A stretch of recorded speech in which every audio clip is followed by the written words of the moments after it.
Is the coffee harmful or useful? For many of us, it's the first thing we reach for in the morning. That hot, rich, energizing brew is how we jumpstart our days. But is this daily habit hurting us or helping us? Welcome back to MindFit Fusion. So what's the truth? Well, like most things in life, the reality lies somewhere in the middle. Coffee isn't all good or all bad. Its pros and cons really depend on the person drinking it and how it makes them feel. Let's dive in. When it comes to coffee, we tend to zero in on the caffeine, but your morning mug contains a whole lot more than a jolt of stimulant. Coffee beans are packed with thousands of compounds and antioxidants that may be doing good things for your body. It may lower your risk of chronic illnesses. Coffee is brimming with antioxidants called polyphenols. Research suggests these compounds could protect your cells from inflammation and damage linked to chronic diseases like diabetes, cancer, and heart disease. For example, studies show people who drink 2 to 3 cups of coffee a day have up to a 30% lower risk of developing type 2 diabetes. It may help your heart. Moderate coffee intake is linked to better heart health. In a major study of over 508,000 people, those who drank 2 to 3 cups daily were less likely to develop heart disease, stroke, and dangerous heart arrhythmias compared to non-coffee drinkers.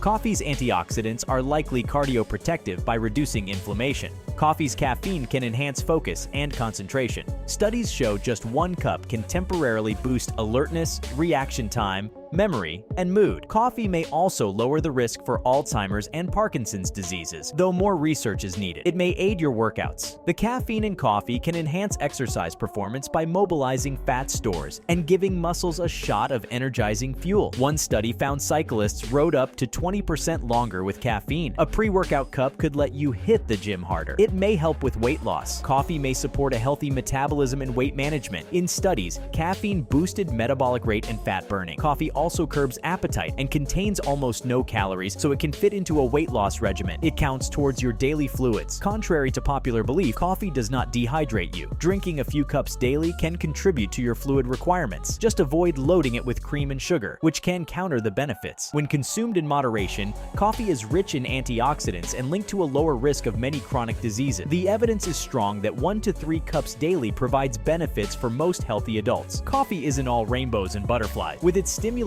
effects, caffeine can cause unpleasant reactions in some people. And as with anything good, it's possible to get too much of it. Here are some of the potential downsides of drinking coffee. It may cause jitters and anxious feelings. Caffeine is a stimulant. In excess, it can make you jittery, shaky, and anxious by overactivating your nervous system. People prone to anxiety may find coffee triggers or worsens symptoms. It may disrupt sleep. Caffeine blocks sleep-inducing brain chemicals like adenosine. Regular coffee too late in the day can keep you from falling and staying asleep. Poor rest can undermine your health in many ways. It may cause digestive issues. Coffee stimulates the bowels and may cause loose stools or diarrhea. Acidic coffee can also provoke heartburn, especially for those with reflux issues. Some people feel stomach discomfort after drinking coffee. It's addictive. Coffee contains the addictive drug caffeine. Going without your usual cup can trigger withdrawal symptoms like headaches, fatigue, irritability, and poor concentration. It's best not to let yourself become dependent. It messes with some medication. Coffee interacts with some drugs, amplifying their effects. If you take certain blood pressure or anxiety medications, check with your doctor about coffee intake. It may raise cholesterol. Unfiltered coffee like French press contains compounds called caffeistol and kawal that may raise LDL bad cholesterol levels. Filtered coffee removes these substances and doesn't seem to affect cholesterol. Coffee isn't risk-free. Excess intake, especially late in the day, can cause sleep and digestive problems. And caffeine withdrawal can be rough for some. Pay attention to how coffee makes you feel. Then, what's the healthiest way to drink coffee? Coffee isn't necessarily unhealthy, but it comes down to how you drink it. There are some habits that can amplify coffee's upsides while minimizing the downsides. Stick to 1 to 2 cups daily. Consuming 3 or more cups doesn't seem to increase health benefits much, but can worsen side effects like anxiety and poor sleep. Less is often more with coffee. Limit afternoon-evening intake. Coffee too late in the day can disrupt your sleep. Limit caffeine after 2 p.m. or switch to decaf in the afternoon and evening. Choose filtered brews. Filtered coffee removes cholesterol-raising compounds while retaining antioxidants. Opt for drip, pour over, or French press. Watch the add-ins.